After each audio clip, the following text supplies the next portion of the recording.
Mark ತರ ಉಳಿಯೋದ್ ಬೇಡ. MLC ಬಂದೆ ಅದೇ ವಿಚಾರ ಅವ್ರು ಮಾತಾಡಿ ಅದಾದ್ಮೇಲೆ ನೀವು ಆಡ್ ಮಾಡಿ. ಗಾಯತ್ರಿ ಅವರು ಸ್ವಾತಿ ಅವರು ಮಾತಾಡ್ಲಿ ಅದಾದ್ಮೇಲೆ ಗಾಯತ್ರಿ ಶಾಂತೇಗೌಡ ಅವರ ಹೆಸರು ಆಕಸ್ಮಿಕವಾಗಿ ಬರ್ಲಿಕ್ಕೆ ಸಾಧ್ಯ ಇಲ್ಲ.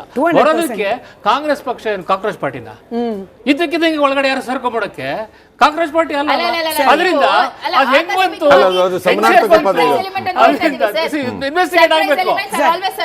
ಸರಿ ಇಲ್ಲ ಆಯ್ತು.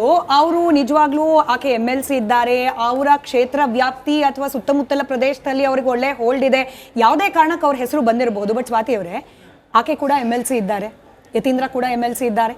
ಇನ್ ಕೇಸ್ ಅವರು ಮಿನಿಸ್ಟರ್ ಆದ್ರು ಅಂತಂದ್ರೆ, ಯತೀಂದ್ರ ಅವರು ಮಿನಿಸ್ಟರ್ ಆಯ್ತು ಅಂತಂದ್ರೆ, ಹಿರಿತನದ ಆಧಾರದ ಮೇಲೆ ಬಂತು ಅಂತಂದ್ರೆ, ಪರಿಷತ್ನಲ್ಲಿ ಲೀಡರ್ ಆಫ್ ದ ಹೌಸ್ ಅನ್ನೋದೇನಾದ್ರೂ ಚರ್ಚೆ ಬಂತು ಅಂತಂದ್ರೆ ಬಹುಶಃ ಗಾಯತ್ರಿ ಮೇಡಮ್ ಅವರು ಮುಂದೆ ನಿಂತಿದ್ದಾರೆ, ಯತೀಂದ್ರ ಅವರು ಸ್ವಲ್ಪ ಹಿಂದಿದ್ದಾರೆ. ಅನುಭವದ ಆಧಾರದ ಮೇಲೆ ಸಿದ್ದರಾಮಯ್ಯನವರು ದೂರದೃಷ್ಟಿ ರಾಜಕಾರಣಿ ಆಗಿರೋದ್ರಿಂದ ಮಗನ ಭವಿಷ್ಯಕ್ಕೆ ಈಕೆ ಎಲ್ಲೋ ಒಂದ್ ಕಡೆ ಅಡ್ಡಿ ಆಗಬಹುದೇನೋ ಅನ್ನೋ ಆತಂಕ, ಮನುಷ್ಯ ಸ್ವಭಾವದ ಸಹಜವಾಗಿ ಬಂದಿರಬಹುದೇನೋ ಅನ್ನೋ ಅನುಮಾನವನ್ನ ಅಶ್ವಿನ್ ಅವರು ಬಹಳ ಸೂಕ್ಷ್ಮವಾಗಿ ಆಚೆ ಇಟ್ರು. ಪುತ್ರನ ರಾಜಕೀಯ ಭವಿಷ್ಯ, ಹಾಗೆ ತಾನು ಕೊಟ್ಟ ಪ್ರಾಮಿಸು ಶಿವಣ್ಣನವರಿಗೆ ಅದನ್ನು ಉಳಿಸ್ಕೊಳ್ಬೇಕು, ಹಾಗೆ ಗಾಯತ್ರಿ ಅವರು ಯಾರ್ ಕ್ಯಾಂಡಿಡೇಟ್ ಗೊತ್ತಿಲ್ಲ, ನಂದು ಅಪ್ಪರ್ ಹ್ಯಾಂಡ್ ಆಗ್ಬೇಕು ಅನ್ನೋ ವಿಚಾರ ಸಾಕಷ್ಟು ನಡೆದಿರ್ಬೋದು ಸಿದ್ದರಾಮಯ್ಯನವ್ರ ತಲೆಯಲ್ಲಿ. ಸ್ಮಿತಾ ಅವರೇ, ಒಂದು ವಿಚಾರ ನಾನು ಬಹಳ ಸ್ಪಷ್ಟವಾಗಿ ಇಲ್ಲಿ ಹೇಳ್ಬಿಡ್ತೀನಿ.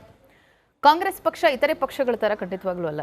2008ರಲ್ಲಿ ಸಚಿವೆಯಾಗಿ ಅಧಿಕಾರವನ್ನ ಸ್ವೀಕರಿಸಿ ಅತ್ಯಂತ ಅವಮಾನವನ್ನ ಎದುರಿಸಿ ಹೀನಾಯವಾಗಿ ಮಾಧ್ಯಮಗಳಲ್ಲಿ ತಮ್ಮ ಮೇಲೆ ಅವಹೇಳನಕಾರಿ, ಆಕೆ ಯಾವುದೇ ಪಕ್ಷದಿಂದ ಇರಲಿ, ನಮ್ಮ ವಿರೋಧಿ ಪಕ್ಷದಿಂದ ಇರ್ಬೋದು, ಆದರೆ ಆಕೆಯ ಹೋರಾಟವನ್ನ ನಾನು ಪರ್ಸನಲಿ ಗೌರವಿಸ್ತೀನಿ. ಶೋಭಾ ಕರಂದ್ಲಾಜೆ ಅವ್ರನ್ನ ಕೆಳಗಡೆ ಇಳಿಸಿ ಮತ್ತೆ ಅದಾದ ಮೇಲೆ ಸದಾನಂದ ಗೌಡರು ಮುಖ್ಯಮಂತ್ರಿ ಆದ್ಮೇಲೆ ಮತ್ತೆ ಅವರನ್ನ ಅಧಿಕಾರಕ್ಕೆ ಕರ್ಕೊಂಬಂದು ಅದಾದ ನಂತರದಲ್ಲಿ ಕಿಚನ್ ಕ್ಯಾಬಿನೆಟ್ನಲ್ಲಿ ಏನು ಸಚಿವ ಸ್ಥಾನಗಳು ಟಿಕೆಟ್ಗಳು ರೆಡಿ ಆಗಲ್ಲ ಅಂತ ಹೇಳೋ ತನಕ ಸಿಟಿ ರವಿ ಅವರಿಂದ ಹಿಡಿದು ಬಿಜೆಪಿ ಪಕ್ಷದಲ್ಲಿ ಯಾರ್ಯಾರು ಮಹಿಳೆಯರ ಬಗ್ಗೆ ಏನ್ ಮಾತಾಡ್ತಾರೆ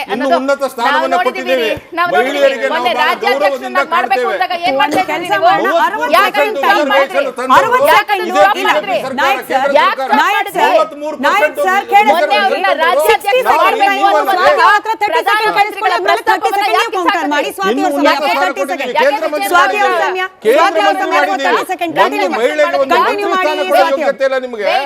ಕೇಂದ್ರ ಮಂತ್ರಿ ಮಾಡಿದೀವ್ರಿ, ಕೇಂದ್ರ ಮಂತ್ರಿ ಮಾಡಿದೀವಿ ನಾವು. ಎಷ್ಟು ಸೆಣಸಾಡ್ದು ರಾಜ್ಯದಲ್ಲಿ ಅನ್ನೋದನ್ನ ನೋಡಿದೀವಿ. ಯಾವ್ಯಾವ ರೀತಿ ಅವರ ಮಾನ ಮರ್ಯಾದೆನ ಹರಾಜು ಹಾಕಿದ್ರೆ ನೀವು ಲೀಡರ್ಸ್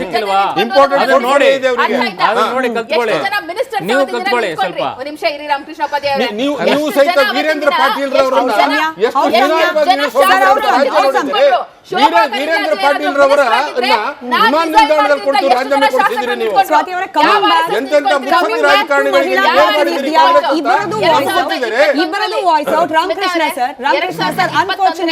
ಅನ್ಫಾರ್ಚುನೇಟ್ಲಿ ಇವತ್ತು ಶಶಿಕಲಾ ಜೊಲ್ಲೆನ ಸ್ಪೆಷಲ್ ಫ್ಲೈಟ್ ಮಾಡಿ ಇನ್ನೇನು 1.5 ಗಂಟೆ ಇದೆ ಅನ್ನೋ ಟೈಮಲ್ಲಿ ಪ್ರಮಾಣ ವಚನ ಸ್ವೀಕಾರ ಮಾಡ್ಬೇಕಾದ್ರೆ ಕರೆಸ್ತೀರಿ. ಯಾಕೆ ಅವಾಗ ಯಾರು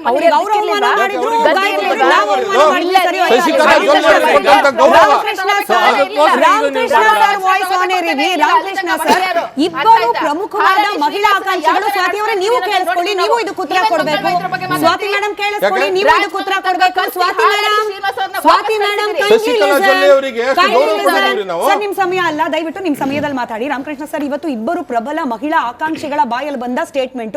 ಅನ್ಫಾರ್ಚುನೇಟ್ಲಿ ಬೀಂಗ್ ಅ ವುಮನ್ ನನಗೂ ಬೇಜಾರಾಯ್ತು. ಒಬ್ರು ಹೇಳ್ತಾರೆ ಯಾಕೆ ಮಂತ್ರಿ ಮಾಡ್ಬೇಕು ಅಂದ್ರೆ, 50 ವರ್ಷದಿಂದ ನನ್ನ ಪತಿ ಪಕ್ಷನಿಷ್ಠರಾಗಿದ್ದಾರೆ, ಅವರ ಲೆಗಸಿಯನ್ನ ನಾನು ಕಂಟಿನ್ಯೂ ಮಾಡ್ತಿದ್ದೀನಿ, ಇದನ್ನ ಗುರುತಿಸಿ ಪಕ್ಷ ನನಗೆ ಸ್ಥಾನಮಾನ ಕೊಡಬೇಕು. ಇನ್ನೊಬ್ರು ಹೇಳ್ತಾರೆ ನನ್ನ ತಾಯಿ 45 ವರ್ಷದಿಂದ ಕಾಂಗ್ರೆಸ್ ಪಕ್ಷಕ್ಕಾಗಿ ದುಡಿದಿದ್ದಾರೆ, ಅವ್ರ ಲೆಗಸಿಯನ್ನ ನಾನು ಕಂಟಿನ್ಯೂ ಮಾಡ್ತಿದ್ದೀನಿ, ಹಿಂಗಾಗಿ ಪಕ್ಷ ನನ್ನನ್ನು ಗುರುತಿಸಬೇಕು. ಸರ್, ಮಹಿಳೆಯ ಐಡೆಂಟಿಟಿ ನಮ್ಮ ಹಿಂದಿರುವವರ ಪರಿಶ್ರಮ ದುಡಿಮೆ ಇದರಿಂದಾನೇ ಬರಬೇಕು ಅಂತಿಲ್ಲ. ಇದನ್ನ ಗಮನಿಸಿ ನಮಗೆ ಸ್ಥಾನಮಾನ ಕೊಡಬೇಕು ಅನ್ನೋದು ಇಲ್ಲ ಅಂತ ಹೇಳಿ ಅಲ್ಲ, ನನಗನ್ಸುತ್ತೆ ಅವರ ಸಾಮರ್ಥ್ಯದ ಮೇಲೆ ಕೊಡಬೇಕು. ನಿಮ್ಮ ರಿಲೇಷನ್ಸ್ ಏನು ಮಾಡಿದ್ರು, ನಿಮ್ಮ ಡೈನಾಸ್ಟಿ ಏನು ಮಾಡಿತ್ತು, ಅದು ಕಾಂಗ್ರೆಸ್ನಲ್ಲಿ ಬಂದಿರತಕ್ಕಂಥ ಒಂದು ಪದ್ಧತಿ, ಬಿಜೆಪಿನಲ್ಲೂ ಇದೆ. ಬಟ್ ನೀವು ಅವರ ಅರ್ಹತೆ ನೋಡಿ ಕೊಡಬೇಕು. ಅರ್ಹತೆಯಲ್ಲಿ ಖಂಡಿತ ಕೊಡಿ. ಈಗ ಮೋಟಮ್ಮ ಅವರು, she is a very active lady ಇಂದ ಚಿಕ್ಕಮಗಳೂರು, ಅವ್ರು ಕೊಡ್ಬೋದಾಯಿತು, ಯಾಕೆ ಕೊಡಲಿಲ್ಲ? ಐ ಥಿಂಕ್ ಆ ಥರದ ಭಾಳ ಜನ ಇದ್ದಾರೆ. ಸೊ ಅವರನ್ನು ಸೆಲೆಕ್ಟ್ ಮಾಡ್ಬೋದು ಬಿಟ್ಟು ಇವರು ಗಾಯತ್ರಿ ಅವ್ರ ಬಹುಶಃ ಯಾರು ಪ್ರಮೋಟ್ ಮಾಡಿದ್ರೆ ಗೊತ್ತಿಲ್ಲ ನಮಗೆ, ಇನ್ನೂ ಇಟ್ಸ್ ಬಿಕಮ್ ಎ ಮಿಸ್ಟರಿ. ಅವರು ಬಹುಶಃ ಬಹಳಷ್ಟು ವರ್ಷದಿಂದ ಕಾಂಗ್ರೆಸ್ ಅಲ್ಲಿ ಇದ್ದಾರೆ. ಹಾಗೆ ಅಲ್ಲ, ನೀವು ಹೆಸರನ್ನ ಅವ್ರನ್ನ ಇನ್ಕ್ಲೂಡ್ ಮಾಡಿದ್ಮೇಲೆ ಲಾಸ್ಟ್ ಮಿನಿಟ್ ಅಲ್ಲಿ ಅದನ್ನ ತೆಗೆಯೋದಿದೆಯಲ್ಲ, ಅವ್ರನ್ನ ಅವಮಾನ ಮಾಡೋದು. ಅಲ್ಲ, ಅವರ ಹೆಸರು ಬಂದ್ಮೇಲೆ ಆಯ್ತು, ಅವರ ಹೆಸರನ್ನ ಇನ್ಕ್ಲೂಡ್ ಮಾಡಿದ್ಮೇಲೆ ಯಾಕೆ ಲಾಸ್ಟ್ ಮಿನಿಟ್ ಅಲ್ಲಿ ತೆಗೆದು ಅವಮಾನ ಮಾಡಿದ್ರಿ? ಅದನ್ನ ಆನ್ಸರ್ ಮಾಡಬೇಕು. ಅದನ್ನ ಅವ್ರ ಹೆಸರು ತೆಗೆಯುವಂತ ಏನು ಅಪರಾಧ ಏನ್ ಮಾಡಿದ್ರು ಅವರು? ಯಾಕೆ ಅವಮಾನ ಮಾಡಿದ್ರಿ ಅವರಿಗೆ? ಒಂದು ಮಹಿಳೆಗೆ ಅವಮಾನ ಮಾಡಿದ್ದು ಅಂತ ಅವರೇ ಕೊಟ್ಟ ಸ್ಟೇಟ್ಮೆಂಟ್. ನಾನು MLC ಆಗಿ ಮತ್ತೊಮ್ಮೆ ಅಧಿಕಾರ ಪ್ರಮಾಣ ವಚನ ಸ್ವೀಕಾರ ಮಾಡೋದಕ್ಕೆ ಬಂದೆ. ಆದ್ರೆ ನಾನು ಮಿನಿಸ್ಟರ್ ಆಗ್ತೀನಿ ಅನ್ನೋದು ನನಗೆ ಗೊತ್ತಿರಲಿಲ್ಲ. ಹೈಕಮಾಂಡ್ ಇಂದ ನನಗೆ ಸದ್ಯಕ್ಕೆ ಬಂದಿರೋ ಸೂಚನೆ. ಆದ್ರೆ ಇದರಲ್ಲಿ ಗೊಂದಲ ಇದೆ. ಸದ್ಯಕ್ಕೆ ಏನೇ ಇದ್ರು ಕೂಡ ನಾನು ಸ್ವಲ್ಪ ಹೊತ್ತು ಕಾಯ್ತೀನಿ.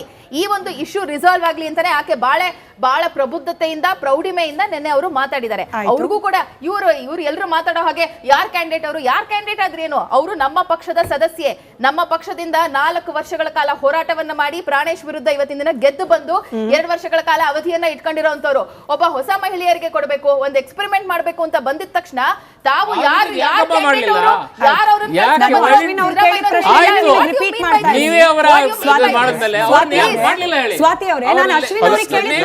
ರಿಪೀಟ್ ಮಾಡ್ತಾ ಇದ್ದೀನಿ. ರಾಮಕೃಷ್ಣ ಸರ್ ಅವರು ಅದಕ್ಕೆ ಉತ್ತರ ಕೊಡ್ಲಿ. ಕರೆಕ್ಟು, ಇಷ್ಟೆಲ್ಲಾ ಪಕ್ಷಕ್ಕೋಸ್ಕರ ದುಡಿದ ಮಹಿಳೆ ಗಾಯತ್ರಿ ಅವರು ಅನ್ನೋದು ಗೊತ್ತಿದ ಮೇಲೂ ಕೂಡ ಸಿದ್ದರಾಮಯ್ಯನವರಿಗೆ ಯಾಕೆ ಆಕೆ ಕೂಡ ಕುರುಬ ಸಮುದಾಯವನ್ನ ರೆಪ್ರೆಸೆಂಟ್ ಮಾಡಬಲ್ಲಂತಹ ಒಬ್ಬ ನಾಯಕಿ ಆಗಬಹುದು ಅಂತ ಅನ್ನಿಸ್ಲಿಲ್ಲ? ಯಾಕೆ ಸಿದ್ದರಾಮಯ್ಯನವರೇ ಈ ಹೆಸರನ್ನ ಒಬ್ಜೆಕ್ಟ್ ಮಾಡಿದ್ರು? ಈ ಕಾರಣವನ್ನು ಒಳಗೊಂಡಂತೆ ಸಿದ್ದರಾಮಯ್ಯನವರು ಬೇಸರಗೊಂಡು ಪ್ರಮಾಣ ವಚನ ಸ್ವೀಕಾರ ಕಾರ್ಯಕ್ರಮಕ್ಕೆ ಹೋಗ್ಲಿಲ್ಲ ಅನ್ನೋ ಮಾಹಿತಿಗಳು ಯಾಕೆ ಬರ್ತಾ ಇದೆ? ಡಿಸ್ಕಷನ್ ಮಾಡ್ತಾ ಇದೀವಲ್ಲ, ಸಿದ್ದರಾಮಯ್ಯನವರು ಅವ್ರ ಹೆಸರನ್ನ ತೆಗೆದುಹಾಕಿದ್ರು ಅಂತ ಮಾಧ್ಯಮಗಳಿಗೆ ಸುದ್ದಿ ಕೊಟ್ಟಂತವ್ರು ಯಾರು? ಇಂಟರ್ನಲ್ ಸೋರ್ಸ್ ಗಳು